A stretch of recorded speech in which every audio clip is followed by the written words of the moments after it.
எனக்கு வந்து வெற்றிகிட்ட சொல்லும் பொழுது, வெற்றியின் படத்தில் நடிப்பீங்களான்னு கேட்கும்போது நடிக்கிறேன்னு சொல்லிட்டேன். எனக்கு 2 கண்டிஷன் தான் வெற்றி. தப்பா எடுத்துக்காதீங்க அப்படின்னு. அது கண்டிஷன் கூட கிடையாது. என்னோட ரெக்வெஸ்ட்டா கூட நீங்க வச்சுக்கலாம் அப்படின்னு. உடனே என்னன்னாரு, படத்துல யார் கால்லயும் விழுக மாட்டேன்.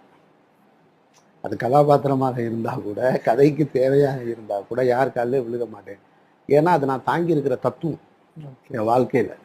ஒரு மனிதன் இன்னொரு மனிதன் காலில் விழக்கூடாது. உலகில் படைக்கப்பட்ட அனைத்து மனிதர்களுமே 10 மாதம் தாயின் கருவறையிலிருந்து வந்தவன் தானே தவிர, யாரும் வானத்திலிருந்து குதிச்சவன் கிடையாது.